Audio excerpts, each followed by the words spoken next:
C'est une première dans la capitale lituanienne. Ce mercredi, la population est descendue aux abris après une alerte aux drones près de la frontière avec le Bélarus. Vladimir Poutine en Chine se concentre sur les relations bilatérales en faisant l'impasse sur le détroit d'Ormuz et la guerre en Ukraine.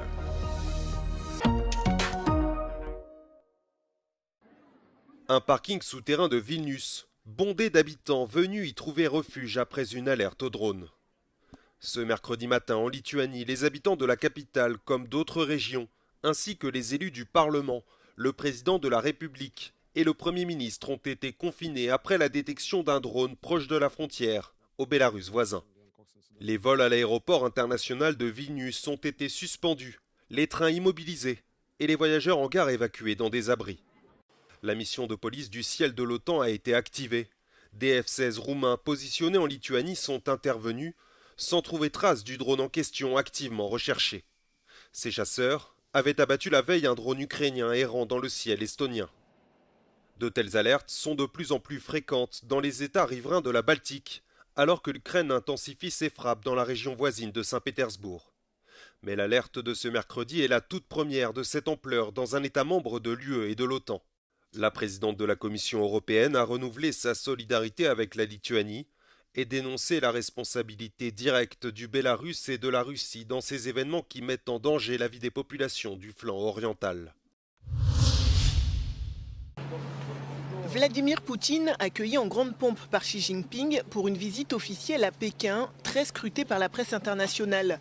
Le président chinois a salué le caractère inébranlable des relations entre les deux puissances, des relations qui seraient à un niveau sans précédent selon son homologue russe. Сегодня наши отношения вышли на беспрецедентно высокий уровень, являя собой образец подлинно всеобъемлющего партнерства и стратегического взаимодействия. 双方政治互信不断深化。 经贸、投资、能源、科技、人文、地方等合作持续推进，民心相通更加牢固，中俄关系进入更有作为、更快发展的新阶段。 Ce déplacement de Vladimir Poutine intervient quelques jours seulement après celui de Donald Trump. Avec ses deux visites de haut rang, Pékin apparaît comme un acteur incontournable face à une situation géopolitique mouvementée. Depuis la guerre en Ukraine, les deux puissances se sont rapprochées et la Chine est désormais le premier partenaire économique de la Russie. Vladimir Poutine espère avec ce voyage faire avancer son projet de gazoduc qui relierait le nord de la Sibérie et la Chine. Les deux puissances, qui sont par ailleurs partenaires de l'Iran, espèrent une fin définitive à ce conflit. Le nouveau gouvernement hongrois se dit prêt à autoriser l'Union européenne à sanctionner le patriarche Kirill, chef de l'église orthodoxe russe, ainsi que d'autres personnalités que l'ancien Premier ministre Viktor Orban avait précédemment protégées. Cette initiative pourrait conduire à l'ajout de ce proche de Vladimir Poutine, qui compte parmi les figures religieuses les plus influentes de Russie, doté d'un poids politique considérable, à la liste des personnalités sous sanction de l'UE. Un mini-paquet de sanctions est déjà en préparation, ont déclaré des responsables européens. L'UE a pour la première fois tenté d'inscrire Kirill sur sa liste noire en 2022, l'accusant de soutenir l'invasion à grande échelle de l'Ukraine et de diffuser une propagande révisionniste. Mais la Hongrie, sous la direction de Viktor Orban, a bloqué cette initiative, invoquant une question de liberté religieuse. Bruxelles espère à présent que son successeur, Péter Magyar, donnera son feu vert aux sanctions contre le patriarche. Selon Marton Ajdou, un proche allié du nouveau Premier ministre hongrois, qui préside la commission des affaires étrangères du Parlement de Budapest, le nouveau gouvernement ne devrait pas bloquer les efforts conjoints de l'UE visant à accroître la pression sur la Russie pour qu'elle mette fin à sa guerre contre l'Ukraine.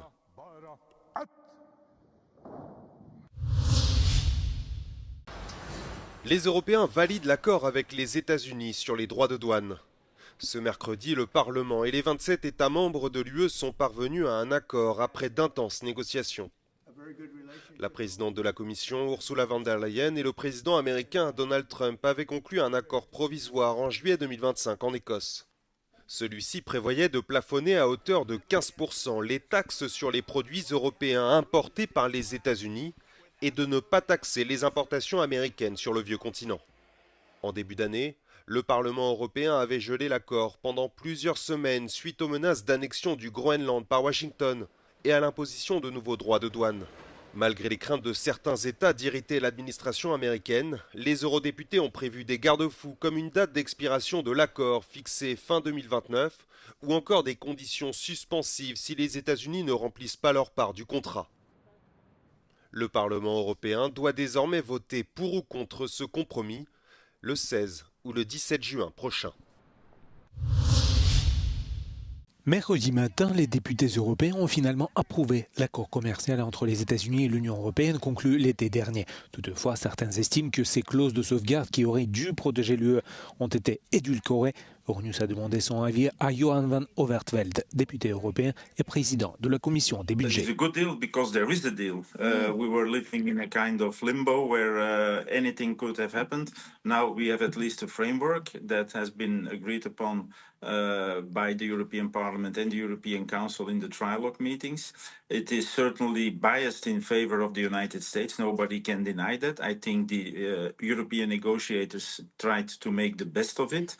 But the bias remains. But anyway, I think this deal is better than no deal. And let's hope that Washington does not reopen this discussion in the coming days or weeks. When you look at 15% tariff on Europeans, 0 for U.S. industrial goods, this promise to pump billions into energy from the U.S. and weapons, was this really the best agreement? Well, we are the most open economy of the world. Without a deal, we would have been very vulnerable in terms of not only export, but also jobs, added value, and even income for the public finances. It's certainly not an ideal deal, and that's an understatement.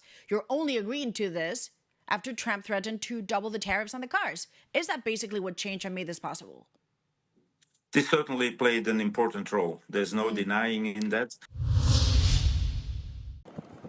Le plan dévoilé ce mardi par l'UE afin de préserver les prix alimentaires européens des répercussions de la crise énergétique mondiale fait l'objet de nombreuses critiques. Mais à Bruxelles, les responsables européens préviennent que l'instabilité des marchés alimente directement la hausse des factures alimentaires, soulignant une faille structurelle de l'Union. L'objectif de ce plan est de briser la réaction en chaîne déclenchée par le conflit au Moyen-Orient et la fermeture du détroit d'Ormuz, cette voie navigable par laquelle transitent 30% des engrais mondiaux et 20% des approvisionnements en gaz naturel. Le commissaire européen à l'agriculture, Christophe Hansen, a assuré que l'approvisionnement alimentaire restait garanti pour l'instant, mais qu'il était indispensable de renforcer les productions nationales. Ce plan vise également à mobiliser des fonds d'urgence et à encourager l'utilisation de nutriments alternatifs d'origine biologique avant le début de la prochaine saison des semis. Cependant, le secteur agricole a critiqué ce plan, estimant qu'il ne prévoit pas un financement suffisant et que le soutien est trop faible. Peter Mindendorp, président du Conseil européen des jeunes agriculteurs, a averti que le secteur ne peut pas continuer à supporter seul ses coûts de production en forte hausse et ses chocs géopolitiques. En réponse, Christophe Hansen a annoncé son intention de porter à au moins 400 millions d'euros la réserve de crise, actuellement fixée à 200 millions. Les responsables européens espèrent disposer d'un instrument financier concret avant l'été, les banques prévoyant que l'inflation alimentaire touchera les consommateurs européens d'ici Noël. C'est une vidéo qui a provoqué l'ire de plusieurs responsables politiques européens. Postée ce mercredi par Itamar Ben-Gvir, elle montre des dizaines de militants de la flottille Global Sumund ligotés et à genoux. Bienvenue en Israël, nous sommes les maîtres des lieux Israël vit, a ajouté le ministre israélien de la Sécurité nationale, à destination des militants qui tentaient de se rendre à Gaza. Le ministre des Affaires étrangères Jean-Noël Barrot a demandé la libération rapide des prisonniers français tout en dénonçant le comportement inadmissible d'Itamar Ben-Gvir. À l'instar de l'Italie et du Portugal, la France a annoncé avoir convoqué l'ambassadeur d'Israël pour exprimer notre indignation et obtenir des explications, a également écrit Jean-Noël Barrot. Madrid a convoqué l'envoyé d'Israël en Espagne, tandis que sa ministre des Affaires étrangères a qualifié le traitement réservé aux militants de monstrueux. De son côté, la ministre irlandaise des Affaires étrangères, Helen McEntee, s'est dit consternée et choquée par la vidéo et a exigé la libération de tous les détenus, parmi lesquels figure la sœur de la présidente, Catherine Connolly. La vidéo a également suscité de vives réactions au niveau national. La séquence est contraire aux valeurs et aux normes d'Israël, a déclaré le Premier ministre Benjamin Netanyahou.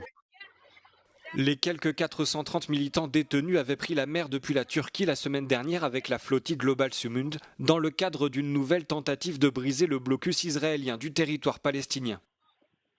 Israël contrôle l'ensemble des points d'entrée vers Gaza qui souffrent de graves pénuries de nourriture, de médicaments et d'autres produits de première nécessité. Ces derniers mois, les livraisons d'aide humanitaire vers l'enclave ont été entièrement bloquées par Israël.